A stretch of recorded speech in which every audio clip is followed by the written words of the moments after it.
And we are live, baby. Hey, y'all. Peace, peace, peace, y'all. This is Empress Coach Rena Nicole, and this is the AM Inspiration Show to wake that ass up. Yes, yes, yes. Welcome back. Today is October the 8th, 2022. Yes, it's Saturday morning, and we are live, and we are ready to go. Today, the topic is vetting potential partners for relationships. Yeah, so this is for all our people that's not in relationships or that's even thinking about being in a relationship, how to actually figure out what this person has to offer and if they're actually worth your time. With that being said, I want you all to keep in mind that we are streaming live from StreamYard.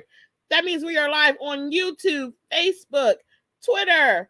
We're live on Clubhouse. If you are on Clubhouse and you are listening in the audience, please raise your hand, share the room, and ping a couple friends in. Also, if you're commenting on Clubhouse, keep those comments 1 to 1.5 minutes, as well as for our Spoon Dropping audio app users. So, with that being said, hit that phone icon and come on up to the stage. Great rising. Let's get it. I'm going to let y'all enjoy a little bit more, 30 seconds of this nice background music, and we're going to get right into that topic. Peace, peace, y'all.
Now back into this topic, y'all. Yes, yes, yes. This is the AM Inspiration Show to wake that ass up spiritually, consciously, emotionally, mentally, physically, and financially, and also soulfully. Yeah, so get that ass up. It's Saturday. I know you're trying to sleep in, but not right now. Come get this AM soaking. Yeah, so let's even talk about vetting because you hear it so much going around. You need a vet. You need a vet. You need a vet. Like everyone is a trained relationship coach or they have skills in vetting when most of the time they don't even have effective communication skills. With that being said, let's get right into what is vetting, right? So think of it this way. You meet someone, they caught your eye, and you're thinking, could this person actually be the one? Right? It's a thought that comes to your mind. Could this person actually be the one? So, but you have to get them know them better. You have to do your research, and if they're good, like to see if they're a good candidate, if they're a good person, to actually um, have that energetic currency exchange with. That means spending time with them, building up a relationship, establishing a foundation, and things of that nature. So, vetting means that you're investigating a potential partner carefully to make sure they are the right person for the job. Okay, so when you're thinking of vetting, right, the first thing you want to think of when it comes to this person, or this potential person is, are they a distraction, because they're attractive or things of that nature. So it's a lot of great qualities that you can see in a mate, right? But the fact is that part of you picks the person that you're attracted to, and it's not the part of you that makes a very rational or well out list, right? Okay. So some people like, oh, I'm going to marry this person because they're beautiful or they're this and they're that, and everybody thinks they're wonderful and they're beautiful, but they don't actually matter. They don't actually marry. Let me slow down, okay? They're not actually marrying their ideal mates, okay? So that's when it tends to be problematic because now they're in this relationship that they can't get out of easily, okay? So, for the most part, a lot of people have been there, and they're attracted to that perfect person, that model, that bodybuilder, um, that perfect eccentric person, or just natural person, whatever they're attracted to. They're just like, oh, I can't believe it. I can't believe my stars. I'm lucky. So, and they're not thinking of, can this person actually be someone I want to live the rest of my existence with? They're not thinking of that. They're just thinking of that in the moment, that, oh, everybody's like, oh, wow, look at their partner. Their partner's so beautiful. They winning in life, things of that nature, which is definitely not true. Okay. Um, so when you have to be aware of a few things that's happening when you are in the process of vetting, right? There's the chemical releases in the brain, okay? And it definitely it sways your decision making abilities, because the neurochemicals like dopamine and noradrenaline, they tend to overtake you in the very early stages of a relationship, and especially when you're super attracted to somebody. Okay, so the rational part of your mind really isn't functioning that well. It's just not. Okay. Um. So let's talk about the ways that we can define, the ways that we can vet in healthy manners. Okay. So one thing you have to establish on your own before you even start dating someone else is establishing what type of relationship that you desire. Okay, there's many types of relationships, and let me make one thing absolutely clear. I don't care what anyone else has to say about your relationship, excuse me, because if it's not the type of relationship that you want to live, at the end of the day, it's not going to work out for you. Period. Okay. Dun, dun, dun. Period. It's just not going to work out for you. It's not going to be any fun. It's not going to be interesting. It's not going to be anything that you can build off of. It's not going to be anything that you can be proud of. Anything that comes out of it is going to be real shitty. Period. Okay. So many people put a lot of time thinking about the kind of person they want to attract for a longer term relationship, because that's the imperative part about vetting, right? So when you think about things in that manner, like their appearances, what they do for a living, and their personal attributes, right? Um, a lot of times that people leave out things like core values, how they are showing up in relationships, how they actually perform under stress.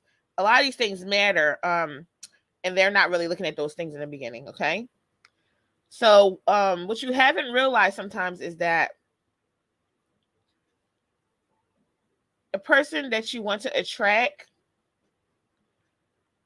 and you have to be extremely clear, okay, about the kind of relationship you want to create with that person. So you can't say, "Oh, I just want to be in a relationship. I just want a boyfriend." Because what kind of boyfriend do you want? I just want a woman. I just want a wife. What kind of wife do you want?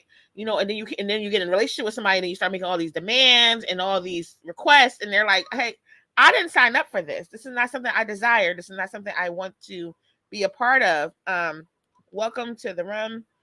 I hear Clubhouse. Okay, so this is not something I want to be a part of, and a lot of the times you're not giving enough thought to the kind of relationship you're looking for. You're just thinking about being with someone, and because you're just thinking about being with someone, a lot of relationships suffer, and they suffer tremendously because they never talked about the intention and how they want to relate to each other, and they have all kinds of assumptions about how relationships are supposed to be, what they look like, how arguments are supposed to look like, and things of that nature, when they never came in with intentions.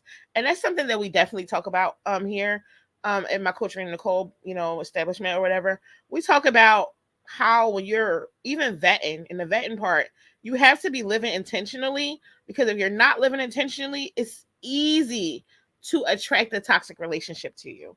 If you're not writing down the things that you desire from other people, if you're not living up to the things that you say you are, and you're not acting out on them, it's possibly that you're going to get into a situation where you don't necessarily need to be or want to be. And that's completely dangerous. But like we said, those neurochemicals that are being released, like noradrenaline and dopamine, they really blind you and they put the rose tints on. So you're not able to vet in a healthy way. And so okay. So you're able to vet more in a healthy way. Is wise to already know what you desire from a relationship before you even, get attached to someone or start vetting. Okay. Now, with that being said, it's like some people walk in and they expect their partners to behave a certain way and they never talked about it, or they expect their partner to guess how they're feeling or to just know exactly what they want from a relationship or what they it's completely asinine, but everyone does it.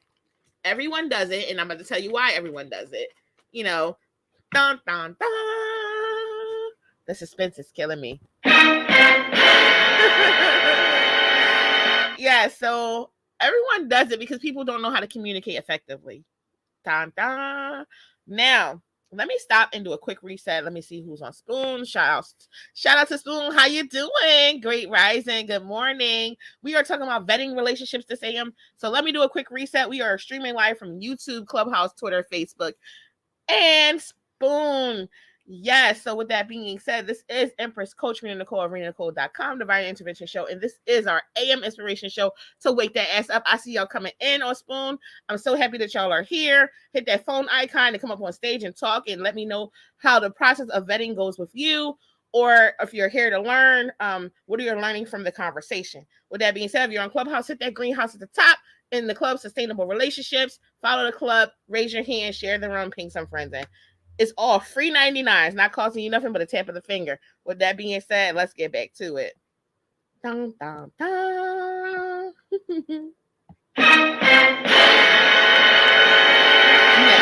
Now, because people are not communicating effectively, it's extremely difficult to even come to an understanding of what your partner may or may not desire. So when you're vetting someone, you're like, oh, I like this person. They're so attractive and they're so smart and they have a stable job and they make me laugh.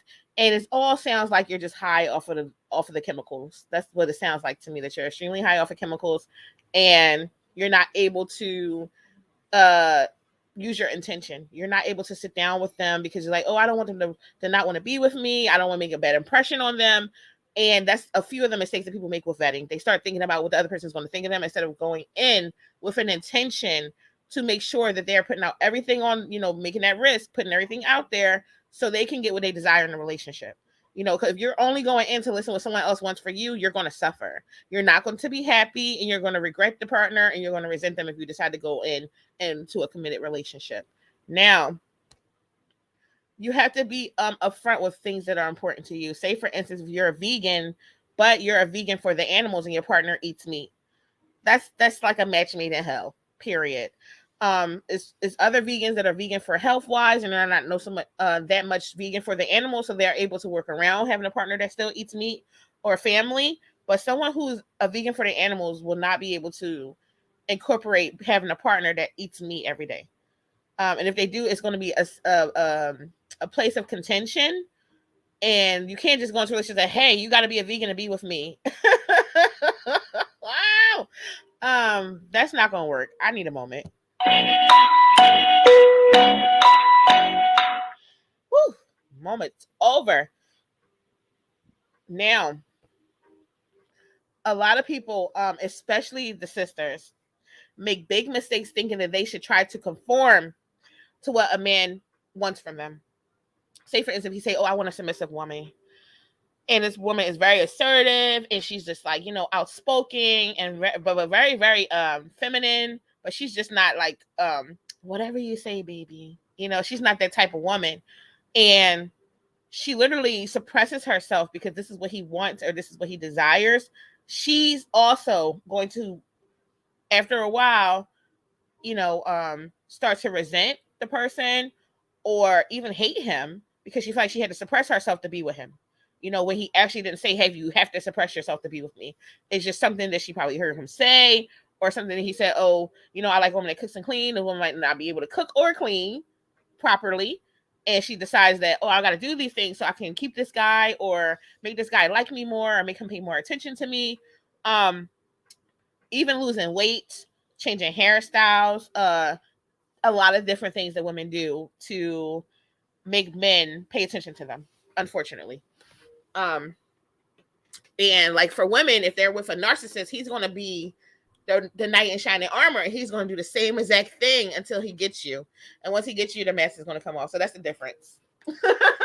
That's the difference. Because I don't feel like men ever feel like they have to hide themselves unless they're just a scammer or a con artist. Other than that, no, I feel like they can show up as dusty as they want to show up or as high quality as they want to show up. And they feel like the women going to like them either way. You know, and that's just what it is, period. Okay. So that's that part. So when you're thinking of operating your existence that way, because you like you don't want to put too much pressure on the guy, you don't want to call too much, instead of stating things like, you know what, in my relationships, in order for this relationship to feel secure, I need open, effective, and consistent communication. It's not that hard because he might say, I can't do that. I'm too busy for that. I'm not looking to communicate with my partner or potential girlfriend every single day. But if you don't say these things, then how can you actually have something? How can you vet properly if you're not saying these things? You can't. You can't just vet someone off of their finances. I'm trying to tell you, you cannot do that. That's a major part of vetting. Yes, financial stability is a major part of vetting. But if that's all you're looking for, then damn it to hell, you're going to be in some trouble, because that matters. But also, you want to know that person can, write a complete sentence, if they can actually speak proper, if they can read. All those things matter. If they have emotional intelligence, how quick they are to anger. And you also want to speak your needs as well, like communication.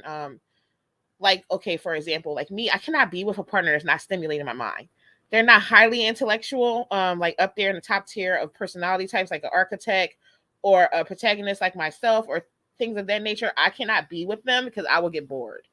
I can't be with anyone under those tiers because I feel like it's not intellectually stimulating enough for me. But see, that's a non-negotiable for me when I'm vetting. Like, if you're not intellectually stimulating, I'm not even going to talk to you. You're not going to get my phone number, not going to get my Instagram, not going to get any kind of way to contact me. I'm just giving you an example of how, when you're coming in with intention, you already know what you're looking for. And it's easy for you, even if they're attractive, even if they're interesting, it's easy for you to let that go. Because I know that down the line, even though it's fun now, I'm going to be miserable. I don't need a partner that's super clingy because I'm going to start to feel suffocated. You know what I'm saying? Like, women don't say these things in the beginning. And when the men start acting out, or men don't say these things in the beginning, when women start acting out, they get upset. They say, oh, you're a stalker. Oh, you're toxic. You're this and you're that. But no one ever had the conversation in the beginning of what the intentions are, what you needed from the relationship to feel secure, what the other person needed from the relationship to feel secure. Now, keep in mind, when you come to a relationship, both of you have to put things in. That's the work to make the relationship secure. But both of you are responsible for your own security to yourself. Your partner cannot make you feel secure in yourself. They can only put things into the relationship to help you feel secure in a relationship with them. That's it. And that's how simple it is. Right. Because most people get lost on their part. For some reason, they think it's their partner's job to make them feel secure in themselves, when they're only supposed to make you feel insecure in a relationship. And you're like, what does that mean, Empress? Okay, so that means that by not cheating on you, by not abusing you, by not undermining you, by not disrespecting you, by loving you the way that you need to be loved, whether it's your love languages, apology languages, or things of that nature, it makes you feel secure with them, makes you feel like this is someone I could be with. That's what I mean by that. Now, if you don't feel those things internally, that's a you problem. It's not a them problem, okay? Period. And it never will be. So if they're doing things to make you feel insecure in the relationship with them, not in yourself, then you have a major problem. Because most people feel insecure in their own self from their own personal trauma as well as relationship trauma. But if they're doing things like cheating on you, abusing you, treating you like shit, hello, are you in there? Period. It's time to be like, next caller. Period. So keep that in mind though, because a lot of people go in a relationship thinking that, oh, I found somebody who's gonna make me feel secure in myself. That's never gonna happen. You're never gonna be secure in yourself because that's a you job. That's a whole lifetime job, to feel to have self-security. Their only position is to bring security to the relationship, through whether it's through physiological needs, and other types of needs that you both may have that you bring it to the relationship as well. Now, open communication helps you attract the right meat. And I know some people think, oh, she's aggressive, or she is too. Wow. Oh my God. I could see why she's single. Dun dun dun.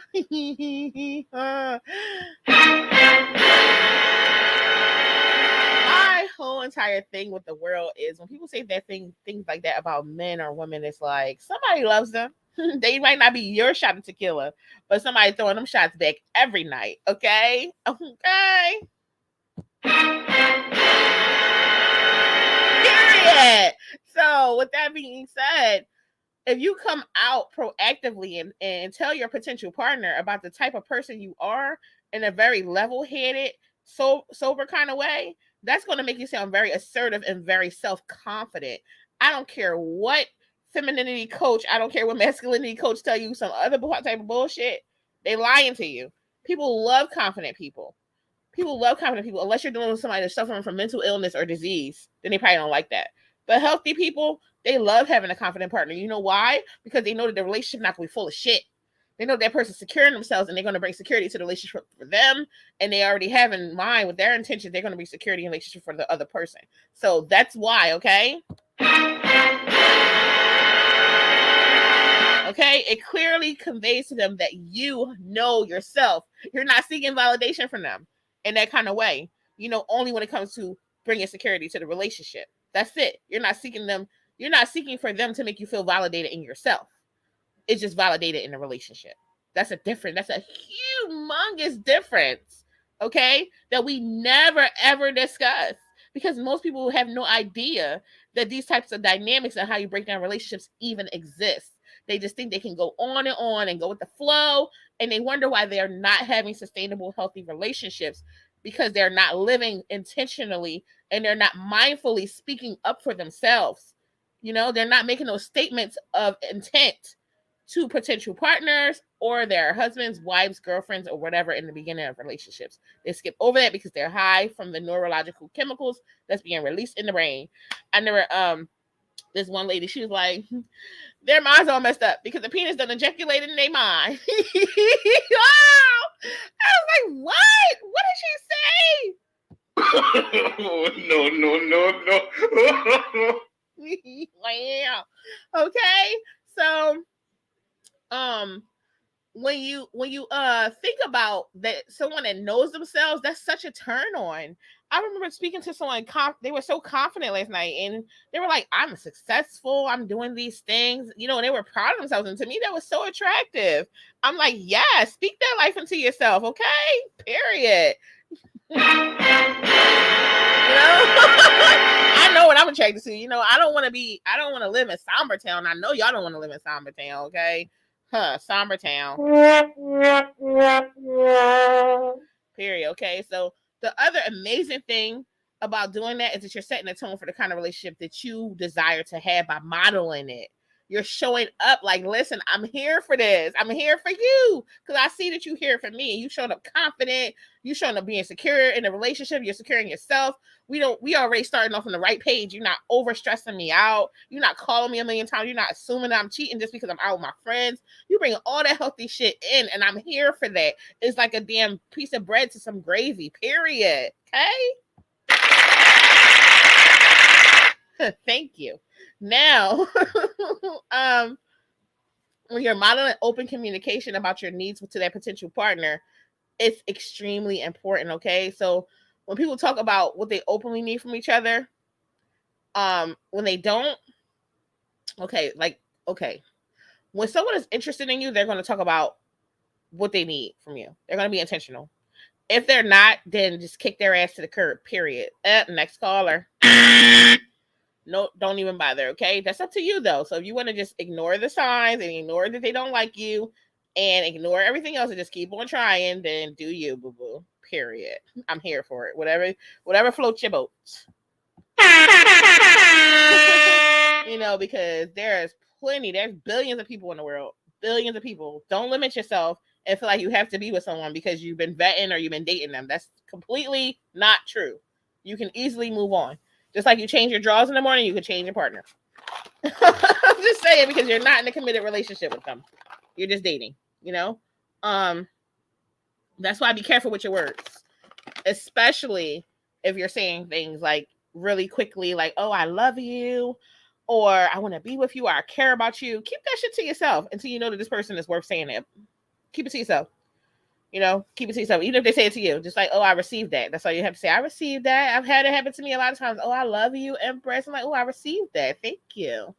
Thank you. Because I've never said it back to them because I did not feel like I loved them. I did not feel like they were in a mentally healthy place to be telling me that they love me. Period. And it's like when you have that discernment or that intuitive power and you expand upon it when it comes to relationships, you can recognize when people are full of shit.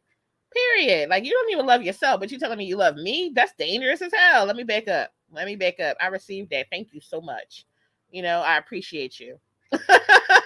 It's not even being mean, but in the vetting process, you don't owe nobody shit. Okay? Now, when you realize that people, okay, they will like, okay, well, this is the kind of relationship that I'm interested in building right from the start. Your whole list of people you're dating is gonna just like, a lot of people are gonna be eliminated really fast, okay? And sometimes you might end up with nobody on the list. So it's like, okay, let me go try again whenever I restore myself, rejuvenate, and feel ready to get back out there. Whether it's men or women, that's the things you probably will say to yourself. So relationships that are based on complete honesty between two people is basically where you have comfort. You can comfort each other when you're upset and different things of that nature because you're patient, you're kind, you're loving, you're empathetic. When you're vetting, empathy is a big thing. So if you notice someone just saying nasty things about women or men or single mothers or children or elderly people, you might be able to be very, very careful of getting into a long-term relationship with them because they lack empathy to understand other people's situation except for their own. And that's a red flag. So keep in mind that principles that you would like your relationship to be based on matter. Okay. So if you're not a principled person, then I guess it don't matter. I guess you don't care. I guess whatever people say, you cool with it because it ain't you. And a lot of people live their life that way. As long as they ain't talking about me, I'm good. And that's okay. But if you are someone who likes to have sustainable, healthy relationships, if people are saying things that are not empathetic to other people, it's about hurting animals, hurting different types of people and stuff like that, that's definitely a red flag. Okay? Because sometimes you'll be surprised at the things that people say. So when you think about the principles you like to have your relationship based on, there are billions of people, men and women in the world, that really value relationships and want to talk about it right from the beginning. Being intentional is, like, I'm going to keep on saying that. I know I sound repetitive at this point, but being intentional is the key factor in vetting. It's the key factor in vetting, okay? Especially if you're looking for a long-term committed intimate relationships, okay? So whatever is important to you, you have to reflect on your principles and your core values that you would like the relationship to be based on. And it's not saying that just because you want the relationship to be based on these things, it's going to happen, because it's not one person in a relationship, it's two. And that's when you come to a concise by sitting down talking to each other in a communication effective manner, okay? Now, if you want things to be like, if you want it to be based on like things like empathy, like fairness, sensitivity, and being available for each other, those things matter. I'm trying to tell you they matter. I've heard a lot of things, over the years, and people say things like, oh, this woman wants too much attention from me. I'm like, well, why the hell would you be in a relationship then? You don't want to give attention. You tell them you work and you do this and that, but you don't want to give her attention. So why are you there? Are you just there to use her body? Because it don't sound like you're interested in anything else. Whenever she's readily open for you to, have relations, you are there. So vet these people, okay? If you notice that they're only available for sex, and you've stated your intentions, and they also stated theirs, and it sounded good, but they're not living up to them, it's time for you to reevaluate actually what you're doing in this position and what you want to do next. your next step in this relationship or this potential relationship. Okay, because if you're giving your body to someone who you're not in a committed relationship with, yet you're talking about committed relationships, and you notice that they're saying one thing but doing another, that's definitely a red flag as well. We can't control adults with what they do with their bodies, but we can give you the tools you need to see if somebody trying to play you or not. Period. So that's that part of becoming a power couple, is when you know yourself and you feel safe in a relationship. So if you're not feeling safe, like they're not bringing security to the relationship, then you definitely have a problem. Okay. Let me check out Spoon, see if anybody want to speak on our relationship or vetting. Hey, how you doing? Hey, boo. So anybody want to come up to the stage? Make sure y'all raise your hand and come on up and talk about some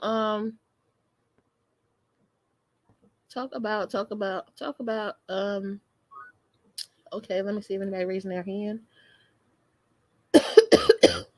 Please don't come. First of all, let me say something. We are streaming live, so if you are not going to speak on the topic and you're just trying to spam, you're going to be kicked off stage. Welcome, welcome, welcome.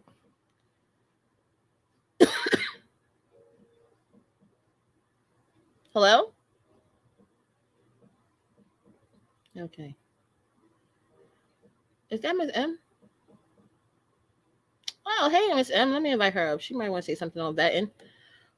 I don't know what you're doing, Daniel, but I can't hear you at all. So I'm gonna move you back down because, like I said, we are streaming live. So, M, I did invite you up. If you want to speak on vetting and relationships, you are more than welcome to speak. Just raise your hand. I invited you up, and I'm gonna keep on going. So, the having empathy with a partner and oh, hey, welcome, Great Rising. I was just about to hop in the shower. I'm glad you caught me then. Jeez. I was listening, while I was doing things, moving around, and I'm a lazy cow today because I had some sushi last night. You're streaming live. I ate it. Girl, who cares? And I ate it in bed.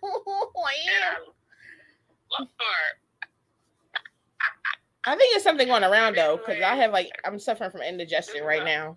Yeah. Yeah, my voice is slow. I had just took some Mylanta. I took 4 of them already all night long. I'm about to take 2 more. I think it's something going on because I've been suffering from this for 2 days, like heartburn. So I don't know what's going on. Right. Oh well. But so, what you think about this topic? What you want to add to it about vetting and relationships? I think it's an awesome topic. Yeah, I do. I think the vetting process, as you know how I feel about it too. It's vital, I think, and particularly for women, because that's who I care about the most. Okay, because men, they get they get their way in relationships, no matter what it is, no matter if it's toxic or not. They benefit from it all. And then we have to mirror back the woman because she allows it. However, like I said, I think it's an awesome topic, and I think both men and women should discuss it, so they can try to have the best relationships, even if the relationship doesn't last. Okay, at least you leave it out, and not feeling so much guilt about the type of effort that you try to put towards the relationship, or what you sacrifice in a relationship that that you didn't want to do. You I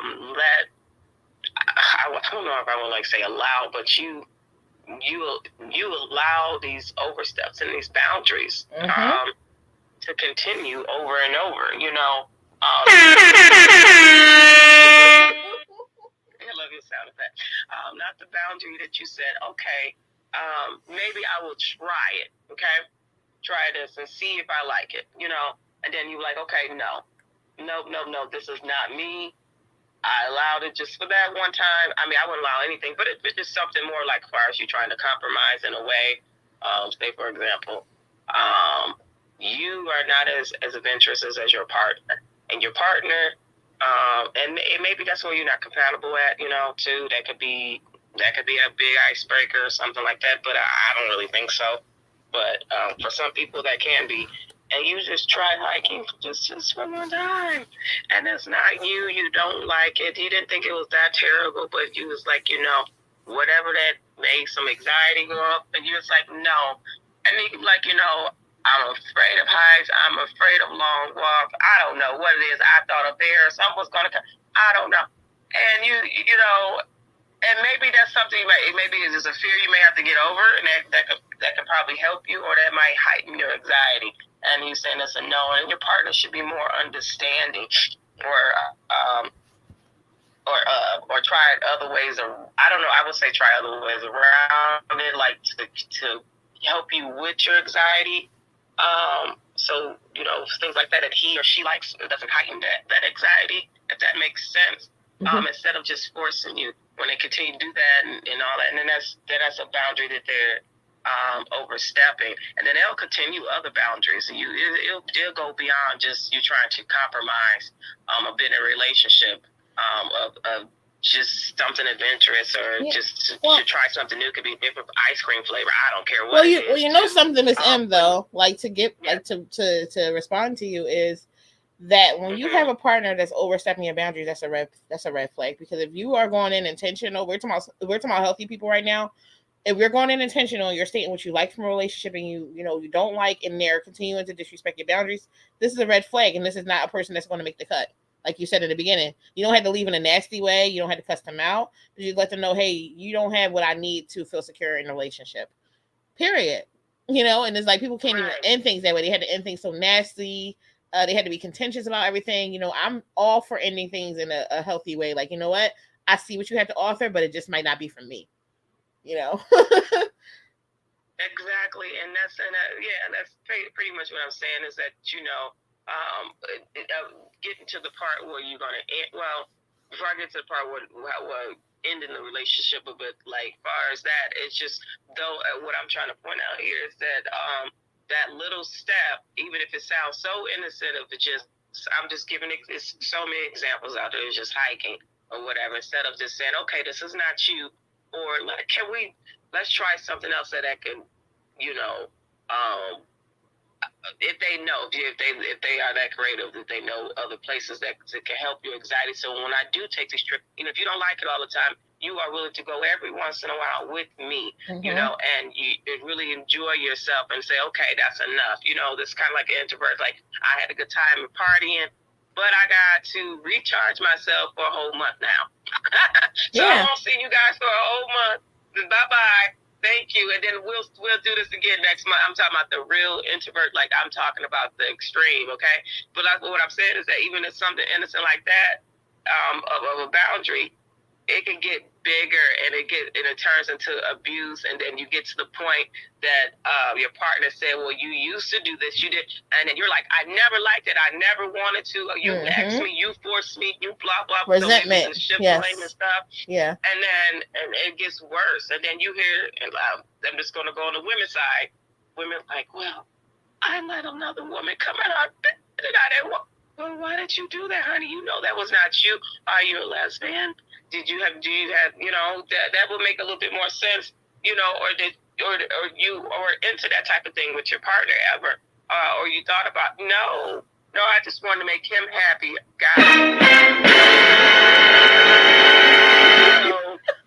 that's why I was trying to say, look back, and not to, take much of your space, and I apologize.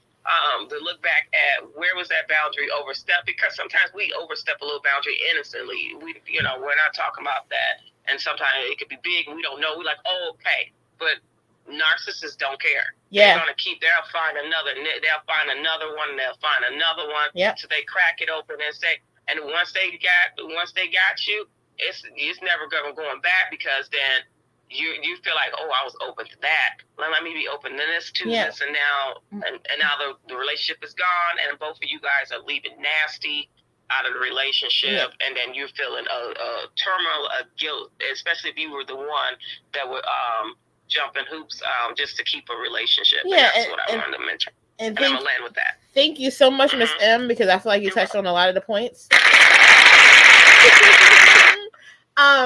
Now, something you were saying, I definitely agree with you because it's that resentment when you just get in. Like we did a room yesterday on boundaries, how to establish boundaries in personal, interpersonal relationships, whether at work or in life, in the community. We did that a podcast yesterday. So I just feel like me and you, every time we talk, we're always in harmony. We're always in sync because we might not think exactly the same, but for the most part, I'm always in alignment with the things you say.